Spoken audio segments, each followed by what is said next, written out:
Rajesh Pawar is getting us the very latest as things continue to remain extremely tense in Kyiv.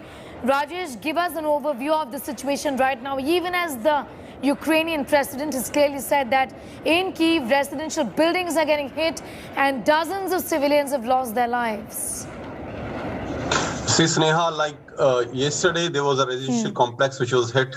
About maybe 200 apartments were totally destroyed and were on fire. Same was the case day before yesterday. One apartment block was hit. Since yesterday afternoon, since 4 p.m. yesterday local time until today, there has been only one blast in the city. And besides this, generally the city is calm. But there's a complete curfew in Kyiv today. Nobody, including the press personnel, cannot move out. Nobody's allowed to be on the streets except probably military and territorial defense people. Nobody's allowed to move out. This is probably in view of intensified fighting on the outskirts now, when the Ukrainian army is totally engaged with the Russian army on the outskirts of the city, and they do not want any kind of sabotage or any kind of disruptive activities by the Russian special forces or the Russian agents which had infiltrated the city before the beginning of the war. So as far as city is concerned, it looks like calm inside, but on the outskirts, fighting is right now going on. Russian army is still not in total control of the two axes, which is coming from Brovary in the northeast and from Irpin northwest. They're still not in control. Until that time, they do not control them completely. They cannot launch a full-scale ground offensive on Kyiv. Sneha. Well, also, Rajesh, the concern is that, because you did mention that nobody is allowed to step out, not even journalists, because journalists have also been killed in this war. Journalists from Fox News have died. One of the journalists has lost a leg. There have been concerns that journalists are not being spared, and Russian firing continues irrespective of who's traveling in a car. They're hitting at civilians, they're hitting at journalists, and there is just no relenting when it comes to the attack from Russia, isn't it? Look, Sneha, this is war. These are not normal times. It's a war, and it's a large-scale war now.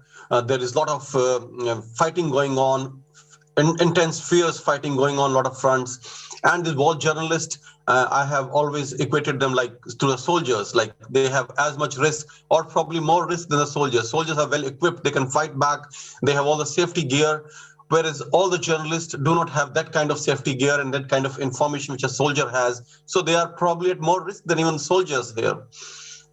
And sometimes journalists also, especially the frontline journalists, the war reporters, they go right to the front line, even beyond that. Like this person who got shot 3 days back, the American citizen, he was even ahead of the Ukrainian lines, between Ukrainian and the Russian lines. And then a stray bullet hit him, or they were fired on the car. They was firing by whom? Nobody knows. But yes, two of them got injured and one of them died in that.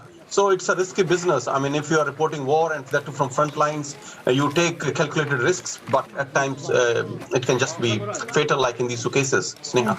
These journalists have been caught, unfortunately, in the crossfire. Rajesh, as far as diplomacy is concerned, do get us up to speed with the several rounds of talks that have taken place between Ukraine and Russia.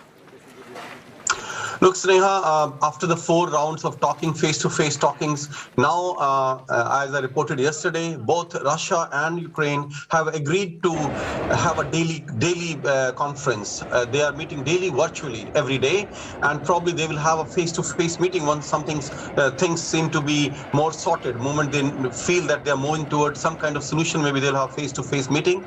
These daily meetings also, the virtual meetings, also are helpful in coordinating with regards to humanitarian corridors, so that if there's any incident, they can talk to each other. It's something more of like a hotline also. It acts like that as well, so that moment there is some escalation in a humanitarian corridor or where civilians are in danger, the things can be conveyed to each other and it can be better coordinated. Besides this, you must be aware that yesterday 3 prime ministers from EU countries, Poland, Slovakia, and one more, the 3 of them, they visited Kyiv and met Zelensky. which are more symbolic in nature than of any difference. It didn't make any difference in diplomacy as well as on any war effort, because what Ukraine wants is basically more armaments, more airplanes, some kind of air defense system like Patriot being deployed in Ukraine, which is not seems to be happening. Also, Zelensky yesterday addressed the US Congress, and again, like he has been doing for last 10 days, he literally pleaded with them to enforce no-fly zone of Ukraine, because that's very, very essential for Ukraine to sustain this war. Otherwise, probably they will not be able to sustain this war for long, and they will suffer heavy losses. So he again pleaded to US Congress. And this one particular aspect, NATO and America are not ready to budge. They will not do it because that will put them in straight one-to-one confrontation with Russia, which they want to avoid at any cost. Sneha. Rajesh, thank you so much for getting us all of those details. We'll, of course, keep coming back to you for more on that story. Do be safe.